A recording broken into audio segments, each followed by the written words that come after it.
All across America and around the world, this is Veterans Radio. This is Veterans Radio. And now, your host for today's program, Jim Fausone. And welcome to Veterans Radio. I am Jim Fausone. I'm the officer of the deck today. I had to have a lot of technical help. As you know, Dale doesn't let me go live very often, and there's a good reason for it. Derek, thank you. Luke, thank you. And Dale Throneberry, who is in the car somewhere, was also needed to make this all happen this afternoon. It's a beautiful Sunday here, last one in July, and we're going to talk some benefits and some things going on at VA. Before we get started, though, we always want to thank our sponsors. First up, certainly, is National Veteran Business Development Council, NVBDC.org. NVBDC.org is the nation's leading third-party certifier of veteran-owned businesses. They make sure that when a company says it's veteran-owned and operated, it truly is.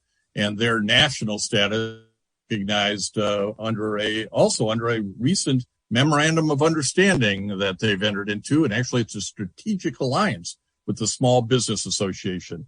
So nvbdc.org, if you're a business owner with a veteran-owned business and you want to get certified so you can get both corporate and government contracts with that certification.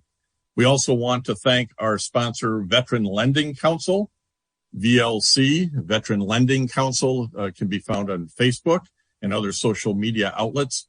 They specialize in training and educating not only loan officers and brokers about the Veterans Home Loan Program, but also veterans themselves. It's a extremely valuable benefit that many of us don't know enough about, and there's a lot of myths. And VLC, Veterans Lending Council, goes about busting those myths, and we direct you to them on Facebook. And also Legal Help for Veterans is one of our national sponsors. They handle veteran disability claims on a nationwide basis, and they can be reached at 800-693-4800. So we have our first guest up today is really, this is a great opportunity for us to explore here in Southeast Michigan the benefits of the Wayne County Veterans Services Department of the county, and its new director is with us. And I want to welcome Randy Walker to the Veterans Radio Network here. Randy, I'm going to have you click on, and welcome to Veterans Radio. Thank you. Glad to be here. Well, let's start with this. I think it's easy to just look at somebody today and say, wow, he's a big shot director in county affairs, but there's a whole life before that. Randy, why don't you tell us a little bit about how a nice boy like you ended up in the Army? Air Force. I'm sorry.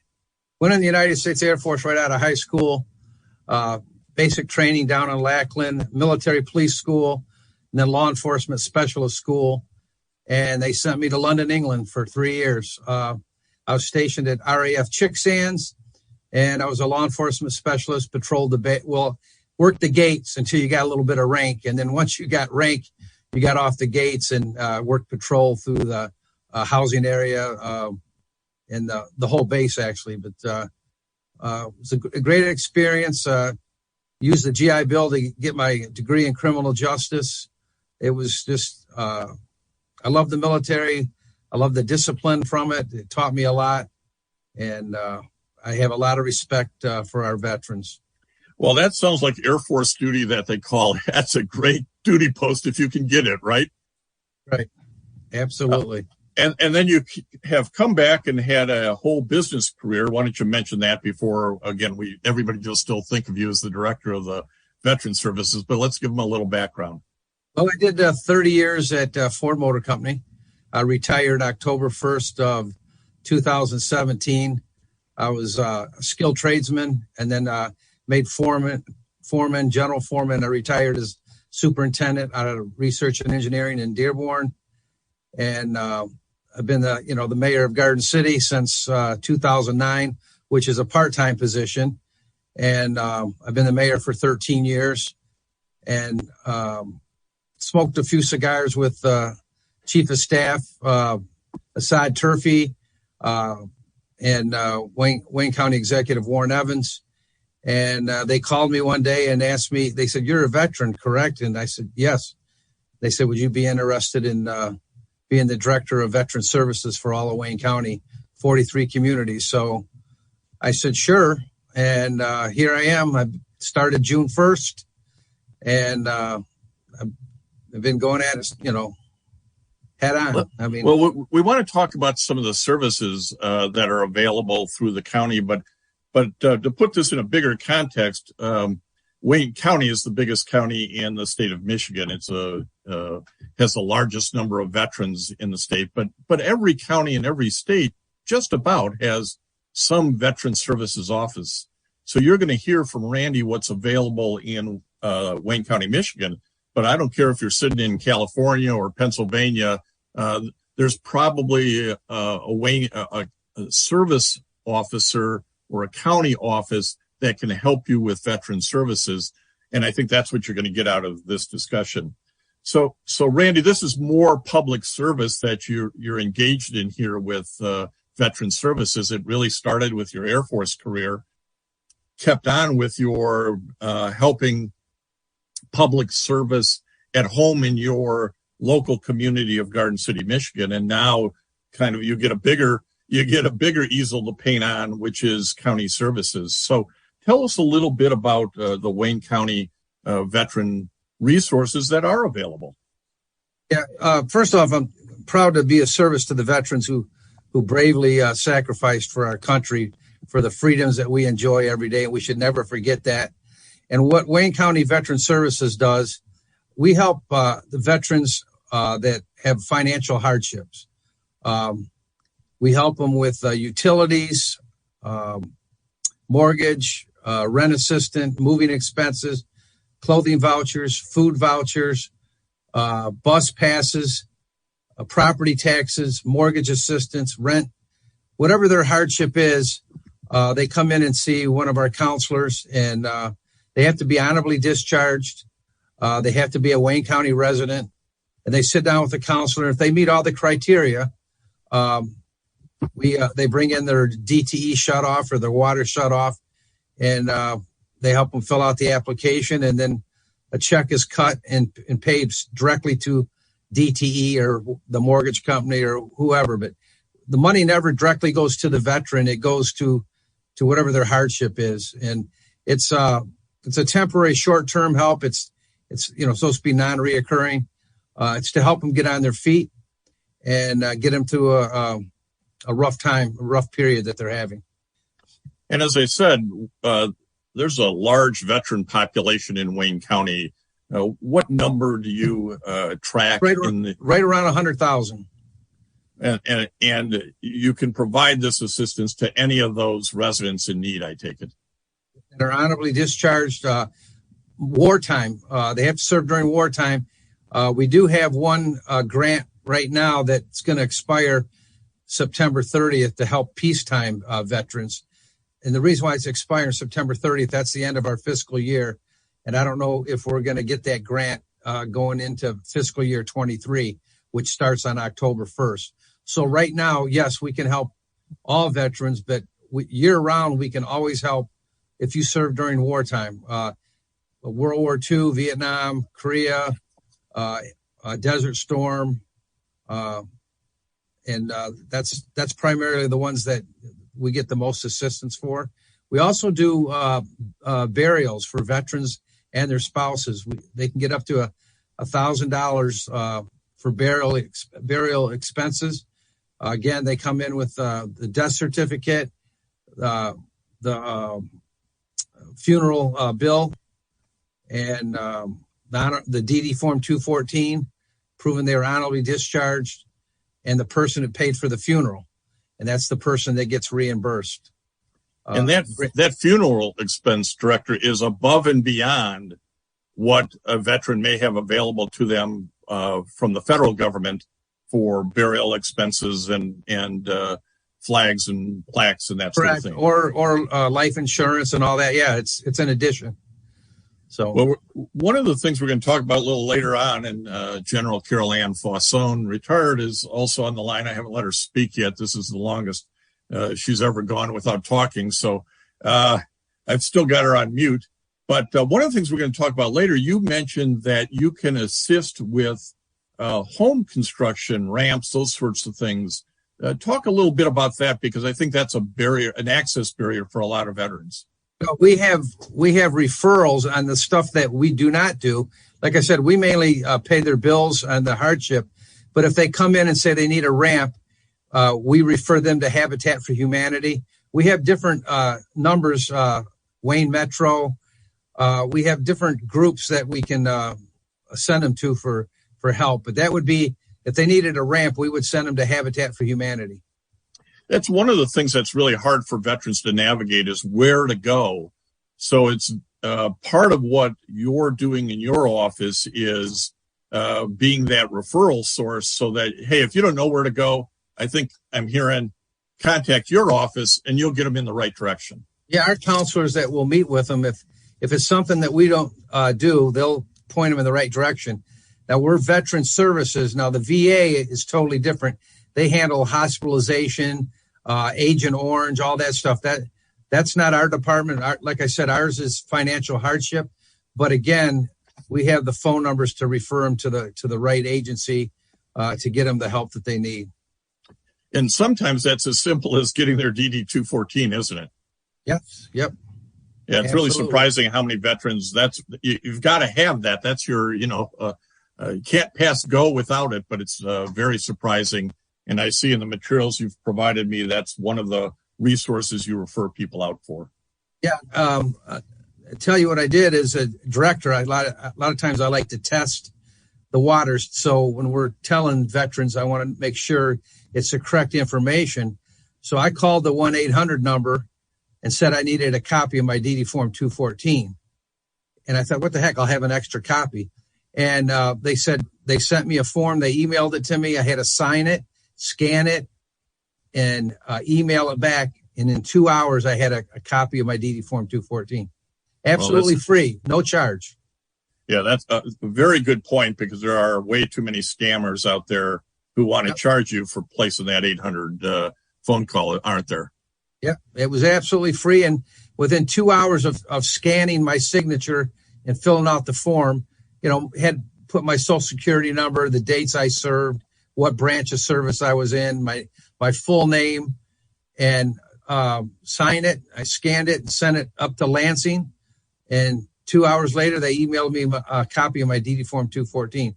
So I told all the counselors and my staff, I said, the system works. So always good to know. Probably good to run a test. Absolutely. If people are interested in reaching out to your office at Wayne County Veteran Services, how do they do that? We're at 400 Monroe Street. If you know where Fishbone's restaurant's at, right down in Greektown, we're in the same building up on the 4th floor in Suite 405, or they can call us at 313-224-5045. That's 313-224-5045. Well, I think it's great that we're able to connect up with the new director there, that we can have a direct call into Wayne County Veteran Services as we needed. And Randy, as an Air Force veteran, I know you're going to make sure you take care of the vets. Right. And I believe if you ask your wife, she'll tell you the Air Force is the best as well. Don't start that. I've got Army helicopter pilots listening in, so, and Marines, so watch out. I know. Hey, you got to get your digs in when you can. You know what I mean? Yeah, well, now they would say, now you got to go back to the Air Force golf course and hit a few strokes probably. So there's always those digs as well. Yep. Randy Walker, we appreciate you spending some time with Veterans Radio this day and talking about the services that are available in Wayne County. But as I say, these types of services and the ability or willingness to point veterans in the right direction with referrals is something that every county department is willing to do, and we would encourage people maybe start there with their inquiries. Director, thank you for what you're doing. And you're right. The Air Force is the best. And, you being there and helping our veterans, as a resource. I mean, to be able to reach out to, and give them a phone number and just a helping hand. I think that sometimes is the most beneficial thing that they're asking for. So thank you. Thank you. Absolutely. And what I've been doing too, which I didn't mention, I've been visiting different American Legion and VFW halls in the evenings and taking the brochures with me and asking when their meeting night is. And then I go there on their meeting night and I talk for 3 to 5 minutes and tell them about our services and leave a bunch of brochures with them. So I'm trying to get the word out of what we can do to help Wayne County veterans and get them back on their feet if they have a financial hardship. Appreciate you having me on today. Thanks for all you're doing. Got to take care of our veterans. Thank you. You got it. And thank Wayne County for what they're doing. So let's move on. We've got some news to talk about and get some of that information out. We always tell you if you got events and you want us to pass them along, please do. One of the ones we want to talk about, first, maybe I ought to talk about the one we went to last weekend. We went to the Washtenaw County Vet Fest, sponsored by VCAT 9. Veterans Radio was there. I think they said they had about 500 people come through. It was a great first event.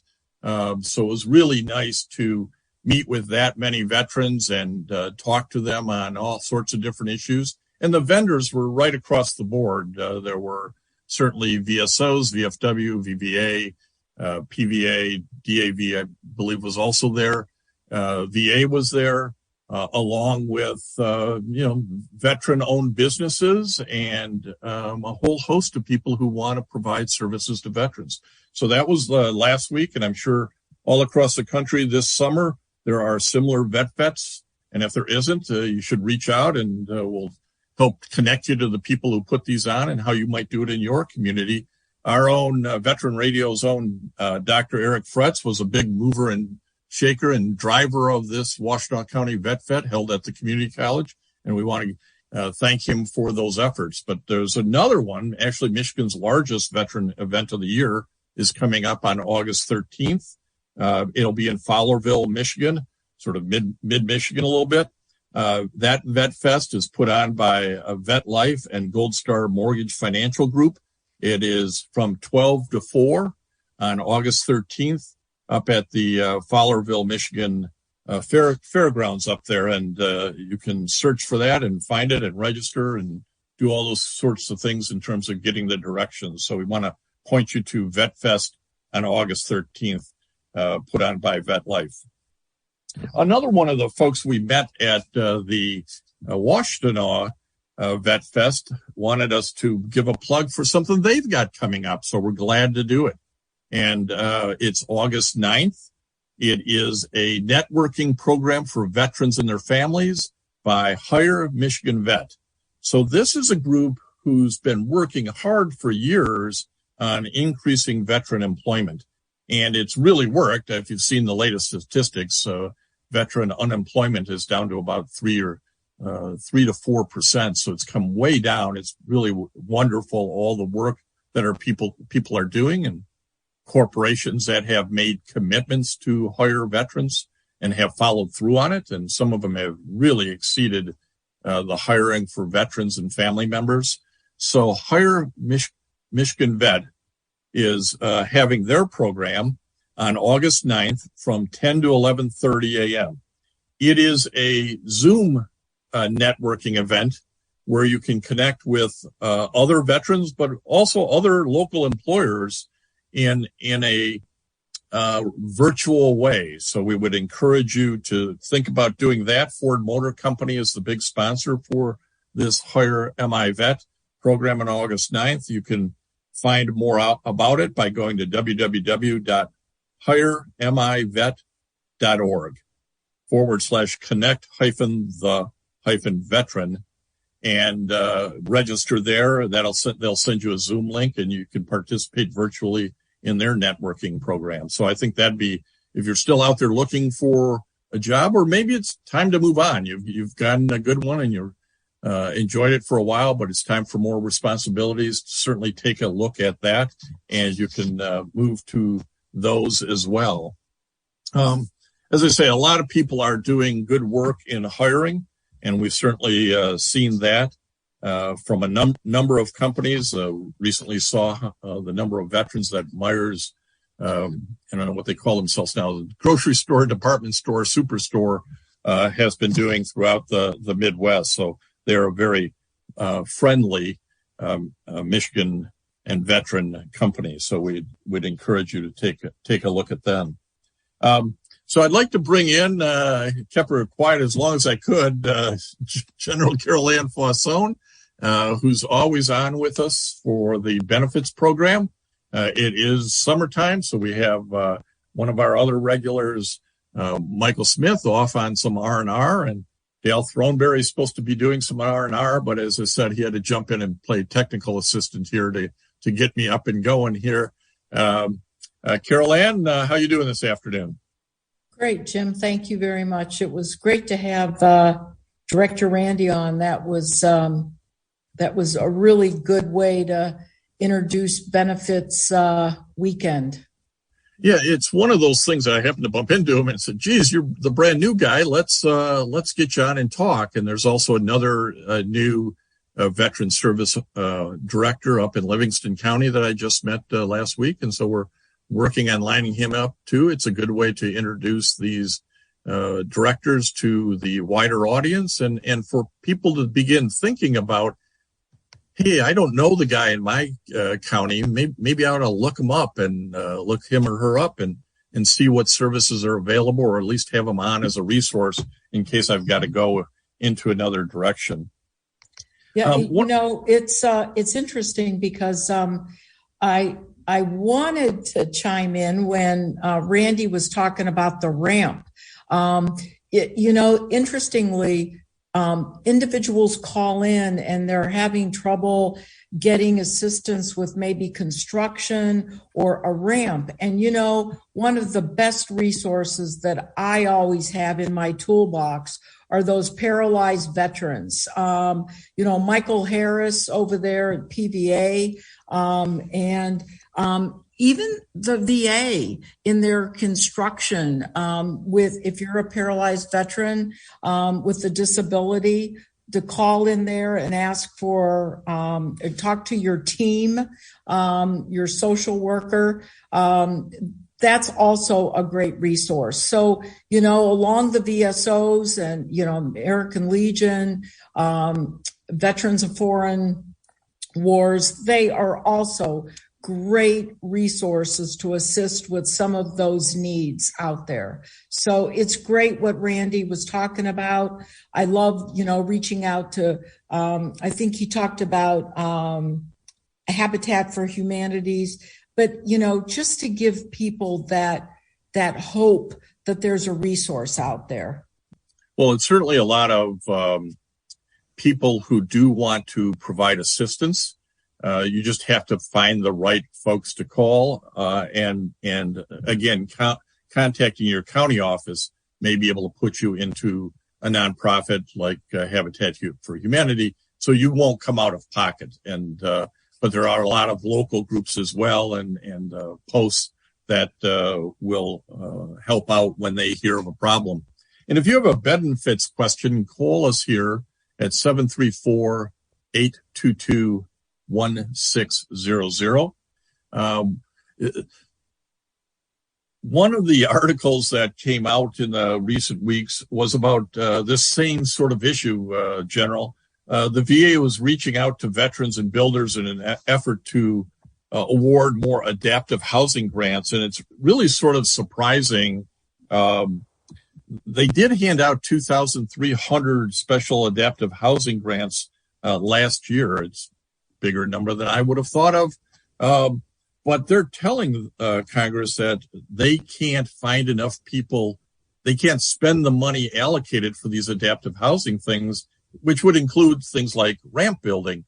And that kind of shocks me. I know you've had some experience with trying to get through that process for veterans. Can you talk about that a little bit? Sure. It also, I think we talked about that. I mean, it's a very lengthy process. And not only have I encouraged individuals, but you'll need to go out and get the approval, and then you're assigned to an individual with the special housing grants. And there's only so much money allocated per year through the VA. And now we were so excited last year because they ramped up with money. Yeah, it's an interesting, I guess, challenge, I'll call it, in that VA did give out, a couple of thousand grants totaling $150 million, but the process took 250 days to complete. That just seems like incredibly long. Right. And the sad thing is, if the process starts, and I've had a couple families that I've worked with. So if the process starts, and if the veteran dies during the process, if a part of that starts, let's say put in a new floor, or you're purchasing a vehicle, the VA will continue with that piece of the process. They will finish putting in the floor. They will pay for that, but they will not continue with the rest of the construction. Let's say refurbish the whole kitchen, or put in the rest of the bathroom. They'll complete that piece to make it whole, but they won't complete maybe the rest of the house, or the bathroom, or the basement. And you sort of understand that because Sure. They're doing it for the veteran's passed, and therefore Right. The project sort of winds up but ends, not fully completed. The grants available under this program can exceed $100,000, so it's not Yes. a small program, but it does take a long period of time. I do want to give people, I want to give veterans the Special Adaptive Housing Hotline, should they be interested in knowing more about this. Certainly you can find more about it on the VA website using the terminology Special Adaptive Housing. That hotline number is 877-827-3702. And I'll give that one more time, and then we'll go to the Medal of Honor segment. But that number again is 877-827-3702. And Jim, I've also done an ebook on this. And you can find that at legalhelpforveterans.com and go up to the top bar where the ebooks are, and you'll find Carol Ann's explanation of the Special Adaptive Housing Program. And we'll be back in a minute after you hear a little bit about one of our Medal of Honor heroes and some words from our sponsor. The Medal of Honor is the highest award for valor in combat given a member of the Armed Forces of the United States. There have been over 3,400 recipients of the nation's highest award. This is one of them. Private Dale Hansen killed 12 Japanese soldiers in a one-man attack on their positions. Details after this. If you have a VA claim denied by the Board of Veterans' Appeals, contact Legal Help for Veterans at 1-800-693-4800. They're experts in handling cases before the U.S. Court of Appeals for Veterans Claims. Their number again, 1-800-693-4800. Hansen unhesitatingly took the initiative during a critical stage of the action and, armed with a rocket launcher, crawled to an exposed position where he attacked and destroyed a strategically located hostile pillbox. With his weapon subsequently destroyed by enemy fire, he seized a rifle and continued his one-man assault. Reaching the crest of a ridge, he opened fire on 6 Japanese and killed 4 before his rifle jammed. Attacked by the 2 remaining Japanese, he beat them off with the butt of his rifle and then climbed back to cover. Returning with another weapon and supply of grenades, he fearlessly advanced and destroyed a strong mortar position and annihilated 8 more of the enemy. The Medal of Honor series is a production of Veterans Radio. Military veterans touch everyone's life. I'm guessing right now you're thinking of a veteran, a close friend, relative. Maybe it's you. Even the toughest of us sometimes need help, but don't know where to turn for support. You don't need special training to help a veteran in your life. We can all help someone going through a difficult time. Learn how you can be there for veterans. Visit VeteransCrisisLine.net. VeteransCrisisLine.net. A message from the U.S. Department of Veterans Affairs. Welcome back to Veterans Radio. I am Jim Fausone. I'm the officer of the deck today. I have with me retired Brigadier General Carol Ann Fausone. We both are actively involved in helping veterans on a lot of different issues. One of the ones I wanted to talk about a little bit, Carol Ann, I know you've seen this on the disability side, and as we were talking about, what are the things that we don't think veterans necessarily appreciate that's going on with their disability claim? And that deals with what I'll call the outsourcing or farming out of claims to different regional offices. But before you answer, I want to remind people, if they're listening in Southeast Michigan and want to call in with a question, it's 734-822-1600. And let me go back to that question then, General. Tell us how it really works behind the curtain in terms of moving disability claims through the process.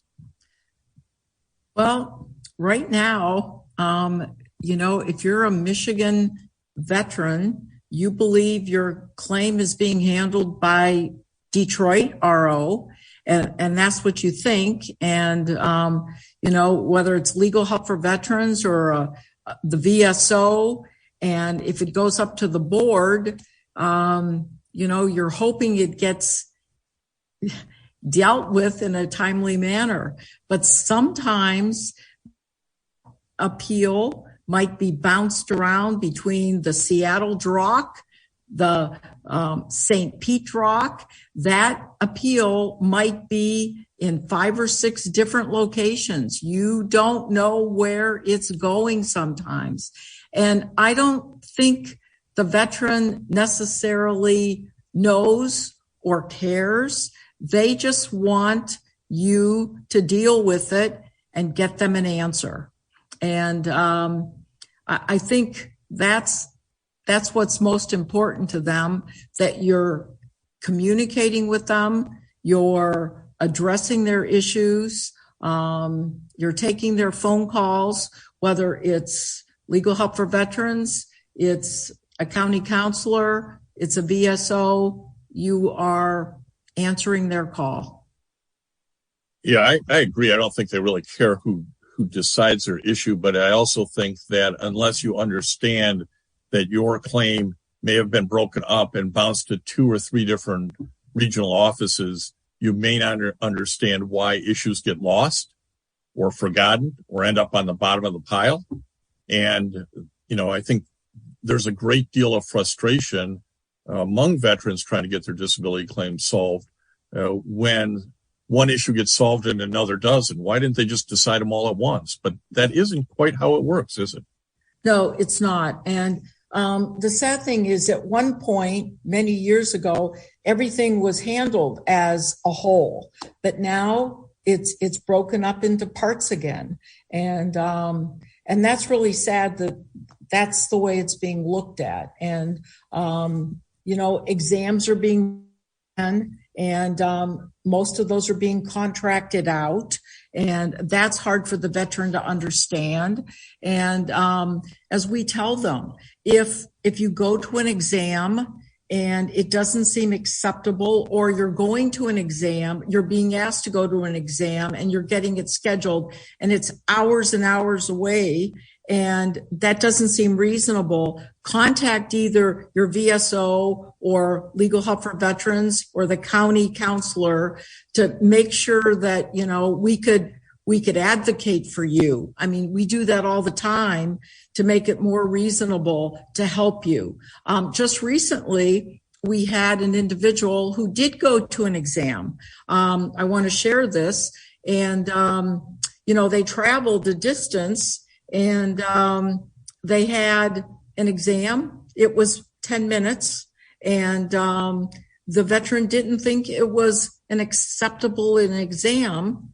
And they notified us, and it turned out that their exam wasn't performed appropriately, and then they got a denial. Well, you could notify, and we, as their advocate, could turn that into the RO and say, hey, we don't think appropriate exam was conducted, and they rescheduled the exam for that veteran.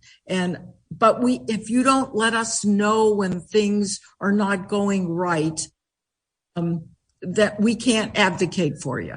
Well, what you're talking about is making sure that whoever holds your power of attorney, so if it's your county counselor, is your veteran service officer, maybe it's a lawyer somewhere, you have to communicate as the veteran with a disability claim with that party so that they can then advocate for you.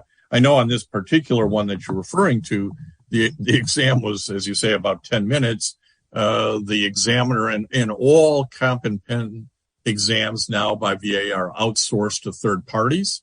So this is different. This isn't your VA doctor. You go to the hospital and see. This is an outside evaluator of your claims. That person admitted to the veteran, oh yeah, I haven't read your file yet. I don't know what you're in here for. And it was a less than satisfactory, we will say, exam. And those sorts of things, when the veteran documents it and talks to the person holding their power of attorney, there's something you can do. You can at least put in the file that the exam wasn't done properly, anticipating a denial, or even early on, you might be able to before any decision is made, with the right advocacy through your power of attorney, you may be able to get another exam scheduled with a different, it'll be a different outside contractor at that point. Right.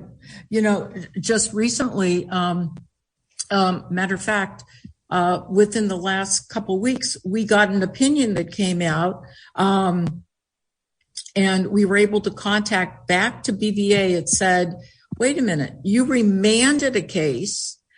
You didn't ask for an exam. Our veteran called us and said, why did they schedule an exam for me?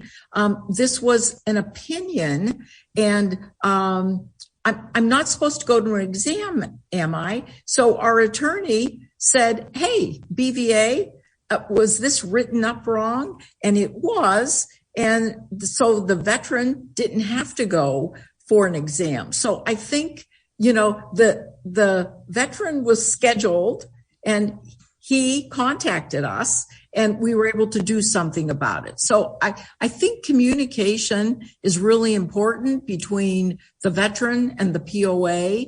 If you get a letter, sometimes we don't get the letter as the POA as quickly as the veteran does, and it could go both ways, especially with the mail these days. Yeah, it's extremely important to keep that communication going. And I want to take a minute to acknowledge some more of our sponsors.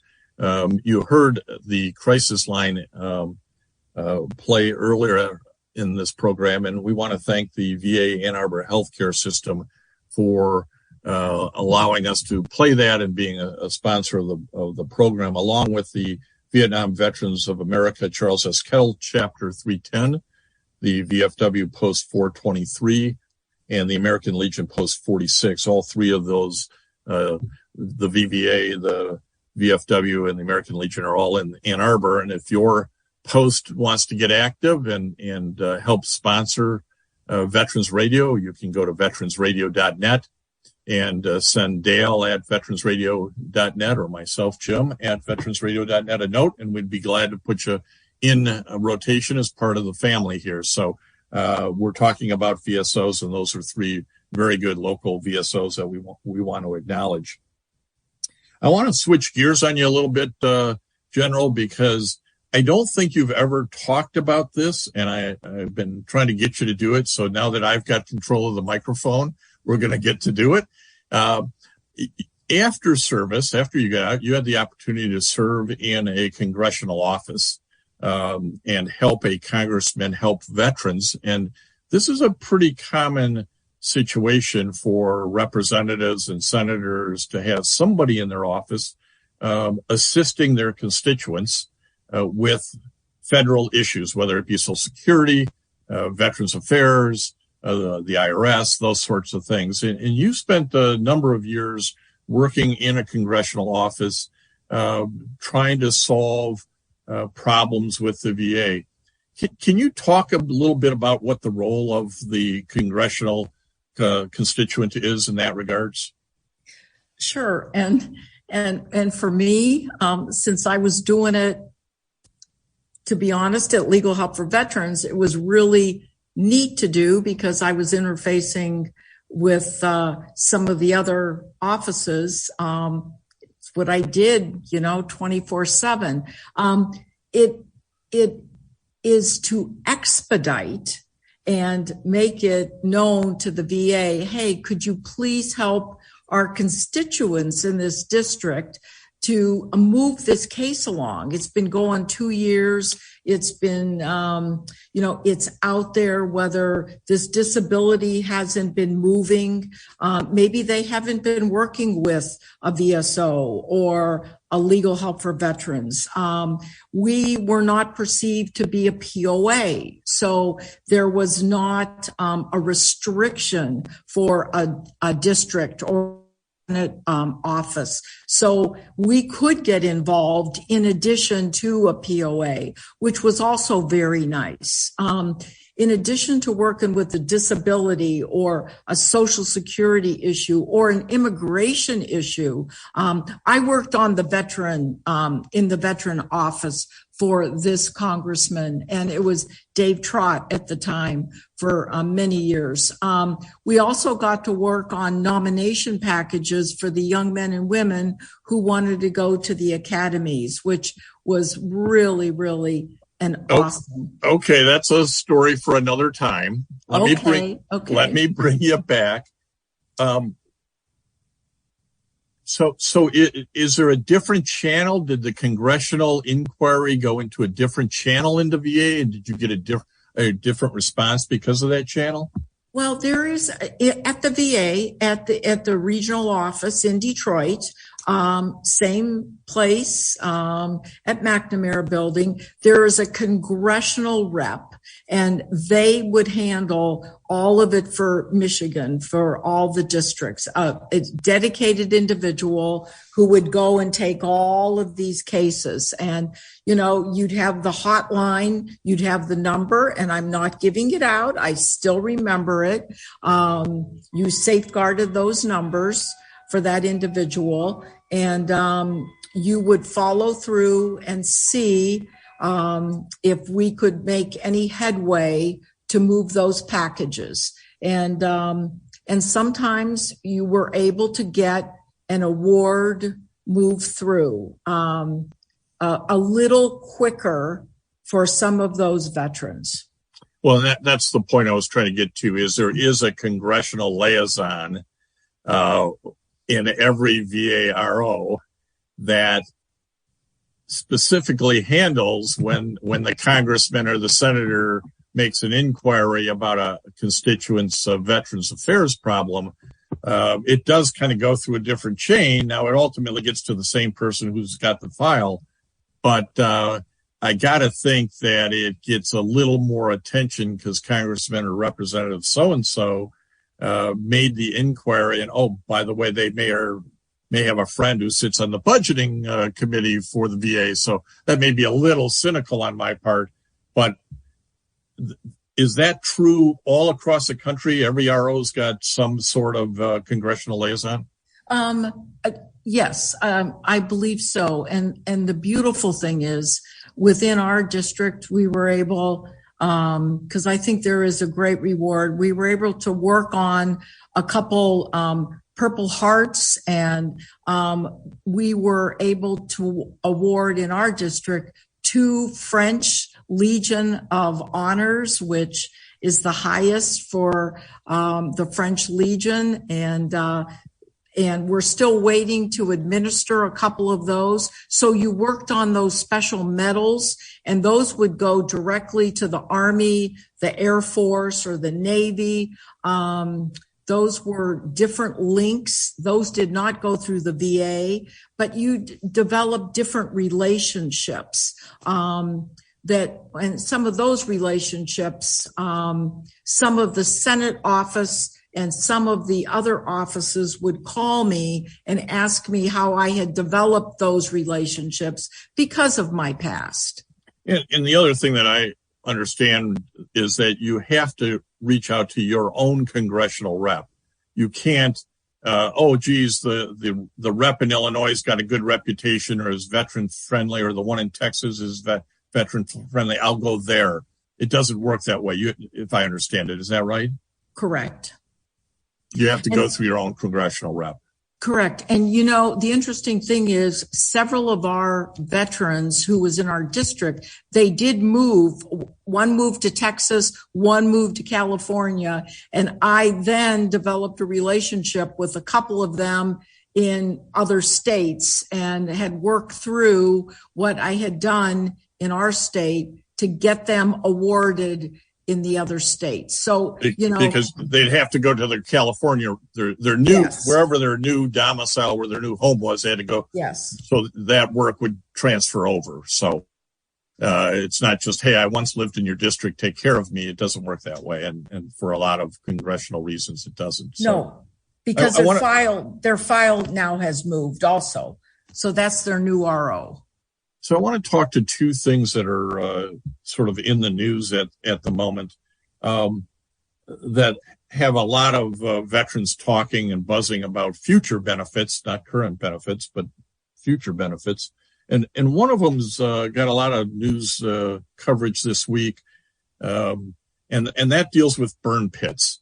There was a lot of expectation that Congress was going to pass and the president was going to sign last week, the week before, this new legislation, but it kind of all fell apart at the last minute. And I suspect a lot of veterans and a lot of advocates are going to be pretty disappointed if it doesn't come back around and get passed before these guys and gals all scatter off to recess and electioneering here in August. Can you talk a little bit about the burn pit issue and sort of what this relates to? Well, Jim, you know, I don't understand this thinking because everybody thought it was a done deal. You know, Congress had it. It went to the Senate. Congress approved it. It went to the Senate. It was approved, I believe, 84-14, something like that. They asked for one sentence to be approved. The budget was approved, which is always the big issue with money and cost. And when it came back to the Senate, it was voted down. Now, I understand I'm not wrong. I believe it's going to be revoted tomorrow, or they're going to attempt to push it, get another vote sometime this week. And I really hope this goes through because I am telling you, this would be the biggest disappointment to our veterans. I just don't understand this. Our veterans have served our country. And I just don't understand. This is such a disappointment. It's just politics, right? Unfortunately, and they're playing politics with the lives of veterans. For those of you who don't know, burn pits were the big open dumps in Iraq and Afghanistan where all the trash created by our armed forces fighting the 20-year war got burned. You got to do something with all the garbage. But this wasn't just paper and wood, but it included electronics and computers and human parts and explosives, big, huge burn pits that could be seen from space, actually. And this is what they call incomplete combustion. A burn pit is a really inefficient way to burn garbage. And as a result, there's a lot of particulate matter. This act, the PACT Act, which everybody thought was going to pass, is to advocates for easier access to health care for veterans exposed to the toxic fumes coming out of these big open air burn pits, which were really no more than holes in the ground with the stuff pushed around by bulldozers.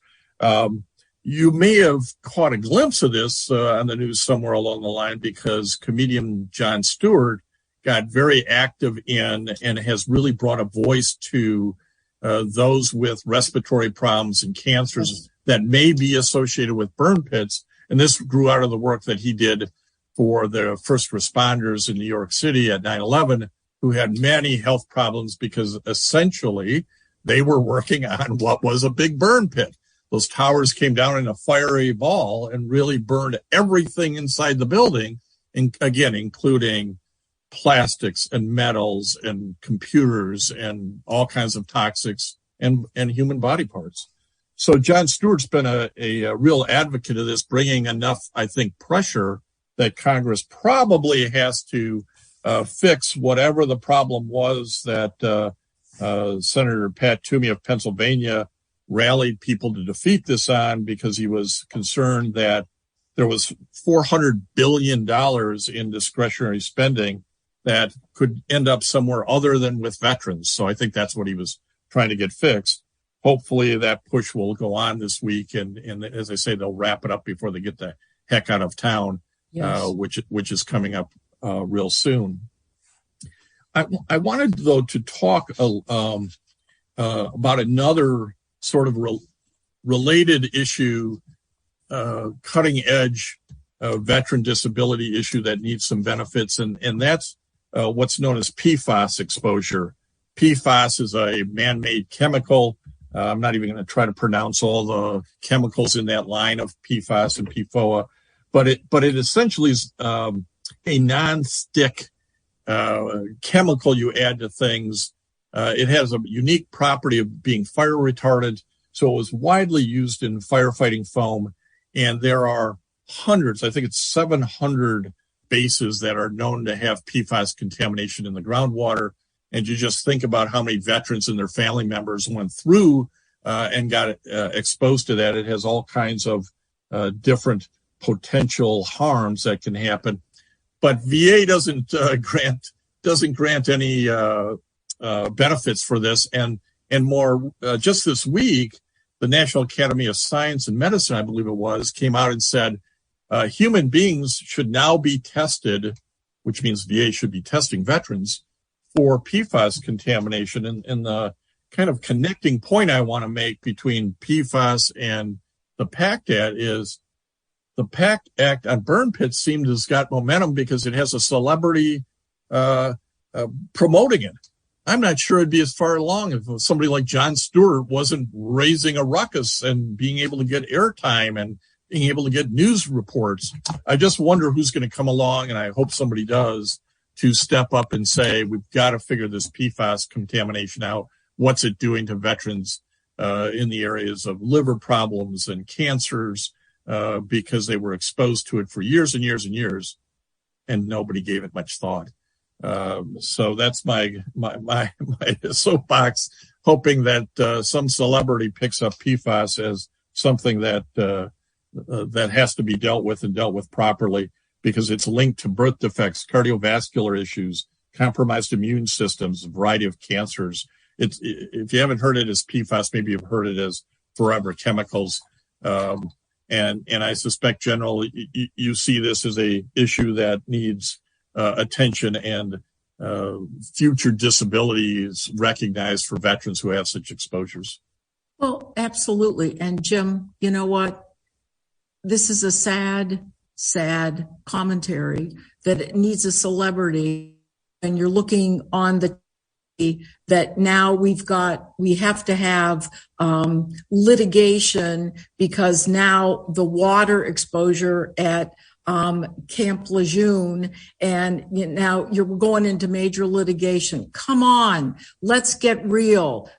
This is because great men and women served this country. They didn't ask questions. They raised their hand. They went out and served. Let's do the right thing and take care of them.